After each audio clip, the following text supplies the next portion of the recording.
Hello everybody and welcome back to Be Joy in the Kitchen. I am Be Joy and this is my kitchen. So let's talk hummus. I thought I'd eaten a lot of hummus in my lifetime. But then a few years ago in Israel, I went to Akko. I'd always known the best hummus in the country to be in Jerusalem, but I was mistaken. My brother and partner and I went to Akko on the advice of some friends who live up that way. And we sat down and ordered our hummus, and we're expecting really good hummus. And the hummus comes to the table, and my brother takes the first bite, and he goes, "Wow." And then Arlene, she goes, "Wow," half jumping off her seat. So I'm third in line to taste it, and I go, "Oh my God, this hummus is like insane." And it was the smoothest hummus I'd ever had in my life. So my brother, the researcher he is, came back to the US and he must have looked at 100 hummus recipes and came up with this one from Andong. So I'm going to share that with you today for the smoothest hummus you've ever had in your life.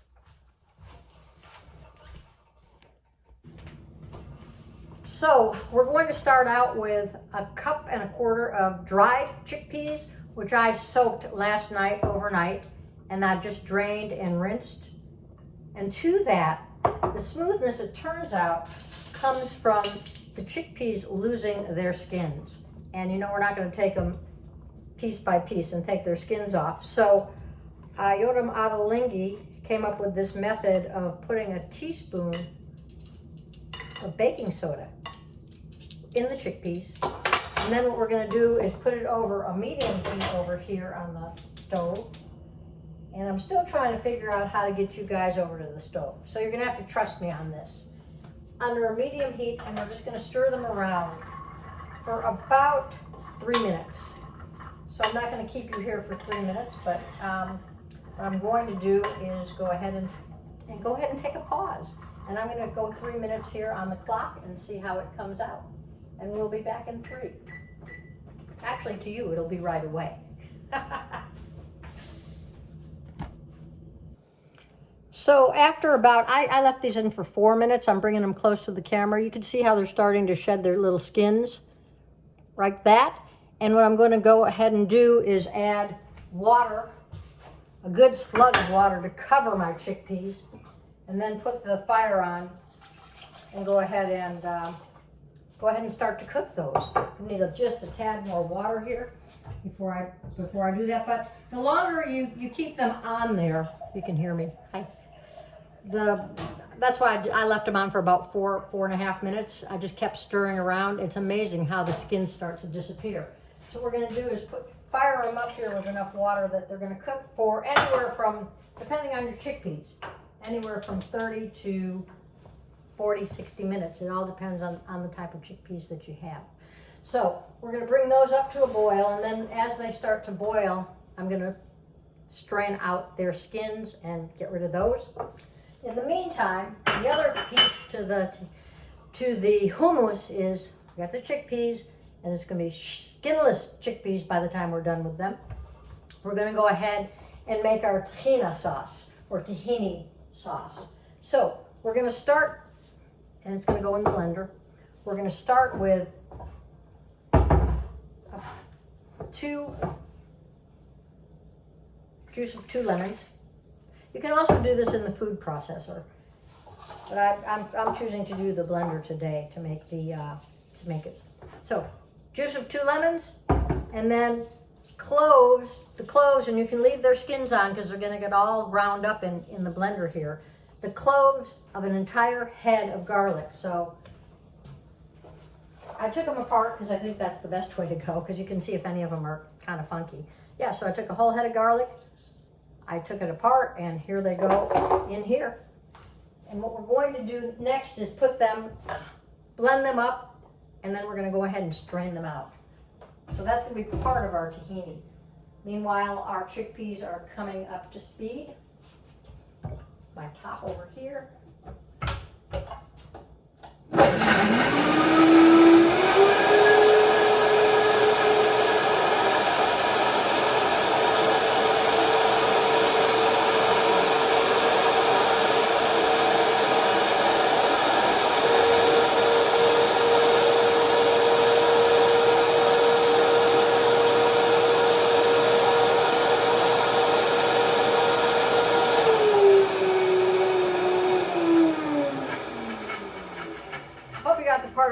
cover your ears, right? To cover your ear dance. Okay, good. Good, good, good. Okay, so what we're going to do now is strain that out with our larger strainer here. Strain it out into a bowl.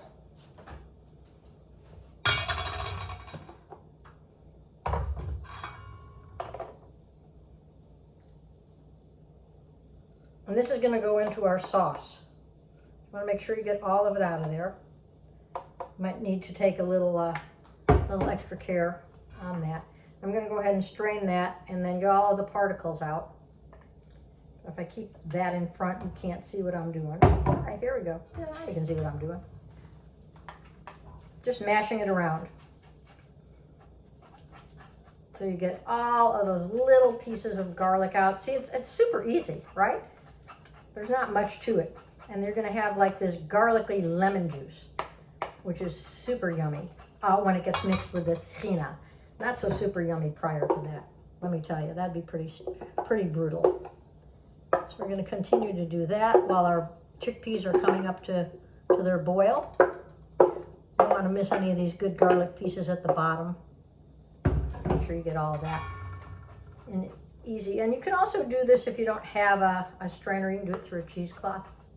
But I bet you're more likely to have a strainer in your kitchen than you are to have cheesecloth. How about that? Alrighty, we got all that. There we got our lemon and garlic. It's all nice and liquidy, like that. You can see it in there. Get rid of these things off to the side. And then we're going to add 14 ounces of tahini. I'm trying out a new one today, just to tell you. It's an organic tahini from Israel. So I'm going to put in the 14 ounces there. And be sure when you open your jar that you make sure that you stir it around. And good tahini doesn't need a lot of stirring. There's not a lot of oil on top. If you run across a jar with a lot of oil on top, either it could be old or just not really good. So I would try to get one that's going to be fairly runny. So I'm going to go ahead and put in 14 ounces of that. This one is a 16 ounce, so I'm going to kind of judge on what that's going to look like. And then we're going to go ahead and stir it around. And with tahini, it is such an interesting animal because I'm stirring it around now and it's nice and runny. But the more I stir it, the thicker it gets. Go figure. I have no idea what the science is behind that. But it's going to turn into a fairly thick paste, if you can see what I've got going on here. You saw how thin it was when I started? And now look, it's coming up to be really kind of like a thick pudding. So to that, and I don't want it to be thick pudding like that. I want it to be a little bit thinner. So I'm going to go ahead and add some water to that. And just, a little bit at a time. We don't want to add too much at a time because we don't want it to get too runny. And you just keep stirring. It is such an interesting phenomena. So if any of you out there know why this occurs, and maybe I should look it up so I can tell you, it'd be a good thing to know about the science of tahini. Just a little bit more water because we want it to be a thick consistency, but not like pudding. We want it to be like a thick, creamy consistency. So it's getting there. You can see that, and you just keep adding your water a little bit at a time to make sure that you get the right consistency of that. And I was going to tell you that too, on that last trip, we ate hummus absolutely everywhere. And when we ran across this stuff, I can't wait for you guys to make it at home. Honestly, it is so outstanding. You need some more water in here. But you just, like I say, just keep adding it a little bit of time. So it takes some patience. Don't get impatient and, dump a whole cup in, because that might end up with a too thin of a consistency. But here we go. I think we're getting there. And our chickpeas are just starting to boil. So we're going to start to skim the tops off of those. Got that like that. A little bit more. Because it's, like I say, it takes patience. You want to stir that around. And then we're going to go ahead and start to skim off the tops of our chickpeas. When they start to come up like that, I'm going to add just a bit more water.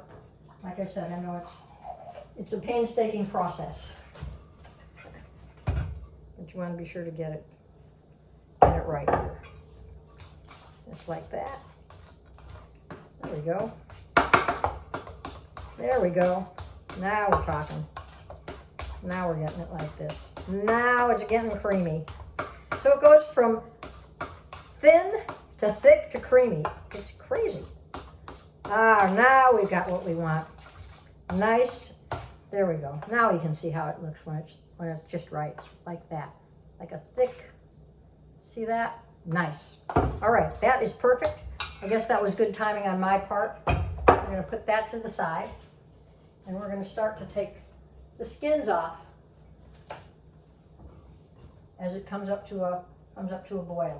There'll be foam, and then you come and take off your skins. You don't have to put your hands in and skim them off. You just need to take the foam, and with the foam will come the skins. And then, you know, as it cooks, you'll be able to take more skins and more skins. That's the way that it'll come. That's the way it'll come up to the top. You'll take more skins and more skins as it begins to cook. And we're going to let that cook for about, like I said, maybe 30, 40 minutes. You know, you want them to be not smushy and not hard. So in between smushy and hard, how about that? And then we will take a look at the next phase of our development when the chickpeas are ready. And now we are ready for the grand finale, the hummus itself. So what I have here are all those chickpeas that we so carefully skinned and cooked. And just again to say, you don't want them you want them to be able to just crush in your hand just a little bit. So we're gonna go ahead and put those in our food processor. And you know, I got most of the skins off. You know, tip, try to get as many skins off prior to cooking as you can before you put them in the pot for cooking. It's just easier that way. And then we've got our beautiful tahini sauce, which is the sesame paste, garlic, and lemon juice. It's gonna go in there. Get that in there as well. You want to take a look at it. It's like a thick batter, almost.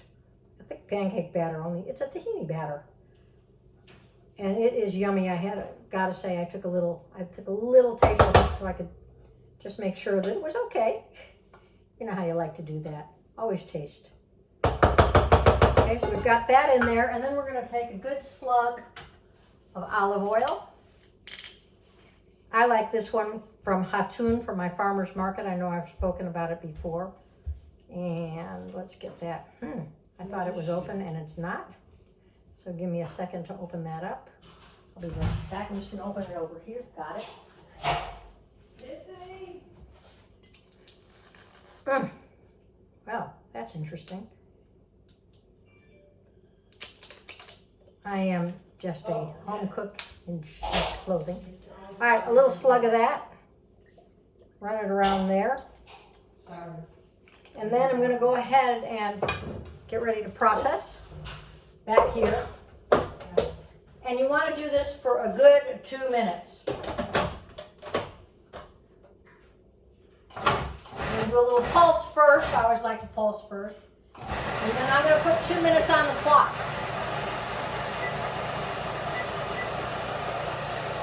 Cover your ears, although it's not all that loud. We're just going to wait for that to, can you see from there? It's kind of hard. I'm working on a better camera setup for you guys and for me. So, we'll just let that run down and then we'll have our hummus. So, back in a moment when it's done. Time-lapse photography. All right, my friends, and here you have it, the world's smoothest hummus. It really, really makes a difference when you take those skins off of the chickpeas. So I've got this in my bowl here, and it's supposed to be for friends for dinner in a couple nights. And I don't know if it's going to make it that far because it looks so good. I'm putting a little top on it of what I've got here is Wild Mountain Black Cumin that I actually order special from the Oakland Spice Shop over here to Arizona. But this hummus is just like unbelievable. The other thing you want to do when you serve it is you want to serve it with the condiments. The condiments in Akko are pickles, olives, cucumbers, tomatoes, and onions. So you serve that alongside it and people can just dress their own. Serve it with either cut vegetables, serve it with pita, Israeli pita, which is phenomenal, a pita worth eating gluten over, or crackers, or what have you. And in Israel, they generally will serve it in a bowl, that like a whole bowl is a serving for one person, with these condiments and the pita on the side. And that's what we've got. This is the world's smoothest hummus from Akko. Hope you enjoy. And till next time, enjoy the yum. Stay out there, be safe, and be healthy.